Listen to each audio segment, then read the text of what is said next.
आज की कहानी शुरू होती है एक छोटे से लड़के डिकी से जो एक गरीब फैमिली से बिलोंग करता है। उसकी जिंदगी बाकी बच्चों जैसी बिल्कुल नहीं थी। एक दिन स्कूल में डिकी अपनी क्लास में बैठा होता है। उसके कपड़े और जूते काफी गंदे थे। एक टीचर उसे देखकर डांटने लगता है और पूछता है कि वो इतनी बुरी हालत में स्कूल क्यों आया है। तभी एक फीमेल टीचर वहाँ आती है और डिकी की तरफदारी करते हुए उस टीचर को वहाँ से भेज देती है। जब वो डिकी से पूछती है कि तुम अपना ध्यान क्यों नहीं रखते, तो डिकी मासूमियत से कहता है मेरी माँ नहीं है और मुझे सिखाने वाला भी कोई नहीं है। ये बात सुनकर टीचर का दिल पिघल जाता है। वो उसे प्यार से समझाती है और क्लास में भेज देती है। क्लास के अंदर टीचर सब बच्चों से पूछती है कि बड़े होकर वो क्या बनना चाहते हैं। कोई डॉक्टर बनना चाहता था, कोई आर्टिस्ट और कोई इंजीनियर्स। लेकिन जब डिकी की बारी आती है तो उसका जवाब सबको सरप्राइज कर देता है। वो कहता है कि मेरे लिए अमीर या गरीब होना इम्पोर्टेंट नहीं है, मैं बस एक अच्छा इंसान बनना चाहता हूँ। क्लास के कई बच्चे उसकी बात सुनकर हंसने लगते हैं, लेकिन डिकी को कोई फर्क नहीं पड़ता। स्कूल खत्म होने के बाद हम उसकी असली जिंदगी देखते हैं। डिकी सिर्फ अपने पिता के साथ रहता था।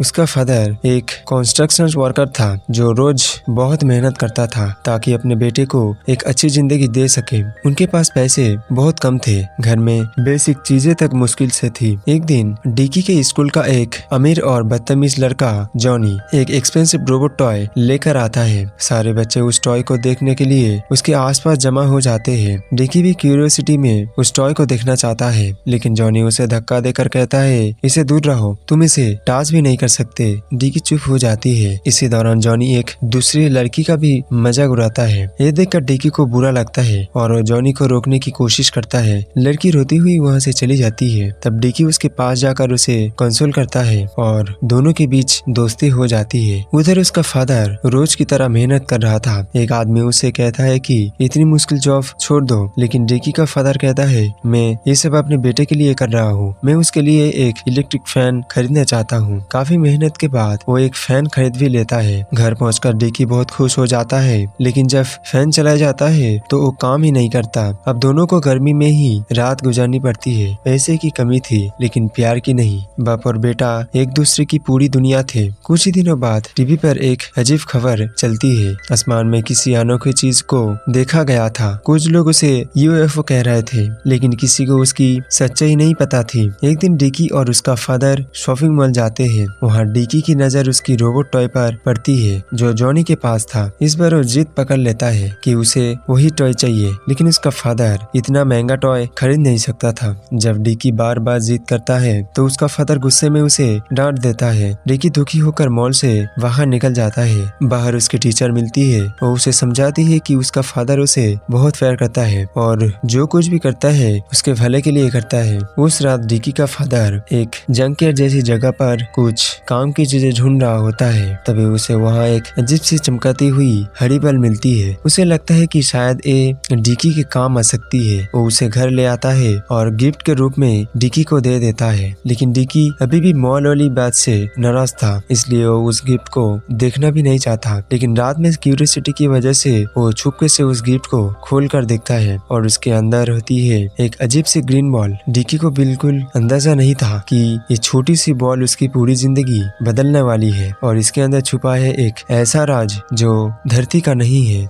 तभी उसे लगता है कि बॉल के अंदर कुछ हिल रहा है। पहले तो उसे लगता है कि शायद उसके भ्रम है, लेकिन जैसे जैसे रात बढ़ती है बॉल से हल्की हल्की रोशनी निकलने लगती है। डिकी डर भी जाता है और एक्साइटेड भी हो जाता है। कुछ देर बाद उसके सामने एक छोटा सा अजीब क्रिएचर आ जाता है। वो देखने में किसी नॉर्मल जानवर जैसा नहीं था, ना पूरी तरह डॉग ना पूरी तरह एलियन, बल्कि दोनों का मिक्स लग रहा था। शुरू में डिकी घबरा जाता है, लेकिन जल्दी ही उसे समझ आ जाता है कि ये क्रिएचर उसे कोई नुकसान नहीं पहुंचना चाहता। धीरे धीरे दोनों के बीच दोस्ती हो जाती है। डिकी उसका नाम CJ7 रख देता है। अब डिकी के पास पहली बार एक ऐसा दोस्त था जो हमेशा उसके साथ रहता था। CJ7 बहुत क्यूट था और उसकी हरकतें भी काफी फनी थी। कभी वो घर में शरारत करता, कभी डिकी के साथ खेलता और कभी अपनी अजीब पावर्स दिखाकर उसे सरप्राइज कर देता। एक दिन डिकी नोटिस करता है कि CJ7 एक सड़े हुए एप्पल को बिल्कुल फ्रेश बना देता है। ये देखकर डिकी हैरान रह जाता है। अब उसे यकीन हो जाता है कि CJ7 कोई नॉर्मल क्रिएचर नहीं है, उसके पास कुछ स्पेशल एबिलिटीज जरूर है। अगले दिन डिकी चुपके से CJ7 को स्कूल ले जाता है। रास्ते में एक गुस्से वाले डॉग उनके सामने आ जाता है। डिकी डर जाती है, लेकिन CJ7 उसका सामना करता है और किसी तरह डिकी को बचाने में कामयाब हो जाता है। अब डिकी को लगने लगता है कि उसका एलियन दोस्त किसी सुपर हीरो से कम नहीं। इसी बीच स्कूल में एग्जाम शुरू हो जाते हैं। डिकी पढ़ाई में इतना अच्छा नहीं था, इसलिए एग्जाम के दिन वो मन ही मन सोचता है कि काश CJ7 किसी तरह उसकी हेल्प कर दे। उसके बाद कुछ ऐसे फनी सिचुएशन क्रिएट होती है कि डिकी को लगने लगता है जैसे उसकी प्रॉब्लम्स मैजिकली सॉल्व हो जाएगी। एग्जाम के रिजल्ट आते हैं और पहली बार डिकी के मार्क्स पहले से काफी बेटर होते हैं। टीचर भी सरप्राइज हो जाती है। उसे लगता है कि डिकी में अचानक इतना बड़ा चेंज कैसे आ गया। डिकी के लिए ये सब किसी सपने जैसा था। अब वो हर छोटी बड़ी प्रॉब्लम में CJ7 पर डिपेंड करने लगता है। उसे लगता है कि उसका एलियन फ्रेंड हर सिचुएशन को मैजिक की तरह सॉल्व कर सकता है। लेकिन धीरे धीरे डिकी को एक बहुत इंपॉर्टेंट बात समझ आने वाली थी। हर चीज मैजिक से सॉल्व नहीं होती और असली ताकत किसी सुपर पावर में नहीं बल्कि इंसान की मेहनत में होती है। लेकिन डिकी को अभी इस बात का एहसास नहीं था और इसी गलतफहमी की वजह से उसकी और CJ7 की दोस्ती एक मुश्किल मोड़ पर पहुंचने वाली थी। स्कूल में जब भी कोई मुश्किल आती वो खुद ट्राई करने की वजह CJ7 से मदद की उम्मीद रखता था, लेकिन हर बार चीजें उसकी हिसाब से नहीं होती थी। कभी CJ7 उसकी बात समझ नहीं पाता तो कभी उसकी पावर्स वैसा काम नहीं करती जैसा डिकी सोचता था। धीरे धीरे डिकी फ्रस्ट्रेट होने लगता है। एक दिन गुस्से में आकर वो CJ7 को डांट देता है। उसे लगता था कि उसका दोस्त उसकी हेल्प नहीं करना चाहता, लेकिन असल में CJ7 ने कभी प्रॉमिस ही नहीं किया था कि वो उसकी सारी प्रॉब्लम सॉल्व करेगा। गुस्से और निराशा में डिकी एक बड़ी गलती कर देता है। वो CJ7 को अपने से दूर कर देता है। कुछ देर बाद जब उसका गुस्सा शांत होता है तब उसे अपनी गलती का एहसास होता है। उसे समझ आ जाता है कि CJ7 उसका सबसे अच्छा दोस्त है। वो उसे ढूंढने के लिए भागता है और जब दोनों फिर से मिलते हैं तो डिकी इमोशनल हो जाता है। वो प्रॉमिस करता है कि अब कभी भी अपने दोस्त को अकेला नहीं छोड़ेगा। इसी बीच डिकी के फादर की जिंदगी में भी कई मुश्किलें चल रही थी। वो रोज की तरह बहुत मेहनत करता था ताकि अपने बेटे की फ्यूचर बेटर बना सके। एक दिन स्कूल में डिकी की मार्क्स को लेकर एक सच सामने आ जाता है। पता चलता है कि उसने अपने रिजल्ट में चीटिंग की थी। ये बात सुनकर उसके फादर बहुत दुखी हो जाते हैं। उन्हें लगता है कि उनकी सारी मेहनत बिखर जा रही है। वो डिकी को समझाता है कि गरीबी से बाहर निकलने का सिर्फ एक ही रास्ता है, पढ़ाई और ईमानदारी। पहली बार डिकी को अपनी गलती का असली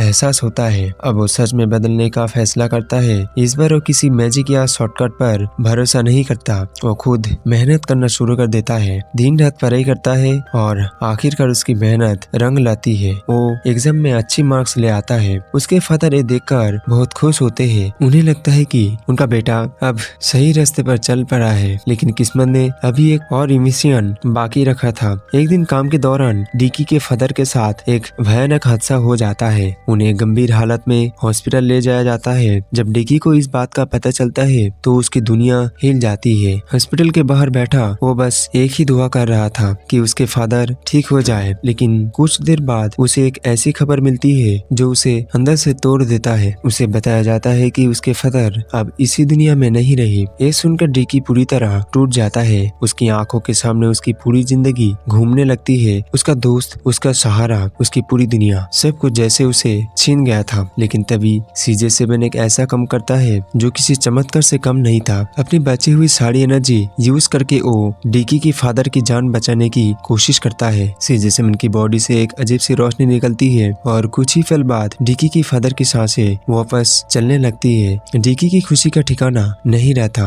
वो दौड़कर अपने फादर को गले लगा लेता है, आंसुओं के साथ उनसे माफी मांगता है और वादा करता है कि अब वो हमेशा मेहनत करेगा और उनकी बात मानेगा। लेकिन इस चमत्कार की एक कीमत भी थी। CJ7 ने अपनी सारी ताकत खर्च कर दी थी। अपने दोस्त की खुशी के लिए उसने खुद को कुर्बान कर दिया। अब वो बिल्कुल कमजोर हो चुका था। डिकी उसे बार बार जगाने की कोशिश करता है, उसे आवाज देता है, लेकिन CJ7 कोई रिस्पॉन्स नहीं देता। डिकी समझ जाता है कि उसका प्यारा दोस्त उसके लिए सब कुछ दे चुका है। वक्त गुजरता है, स्कूल में सब कुछ नॉर्मल हो जाता है। डिकी अब पहले से ज्यादा रिस्पॉन्सिबल और मैच्योर हो चुका था, लेकिन उसके दिल में एक उम्मीद अभी भी जिंदा थी। उसे यकीन था कि एक दिन CJ7 जरूर वापस आएगा। और फिर एक दिन आसमान में एक अजीब सी रोशनी नजर आती है, जैसे कोई स्पेसशिप धरती के पास आ रही हो। उसी वक्त CJ7 में फिर से हरकत होने लगती होती है। डिकी की आंखों में खुशी की आंसू आ जाते हैं और जब वो ऊपर देखता है तो उसे पता चलता है कि CJ7 अकेला नहीं था।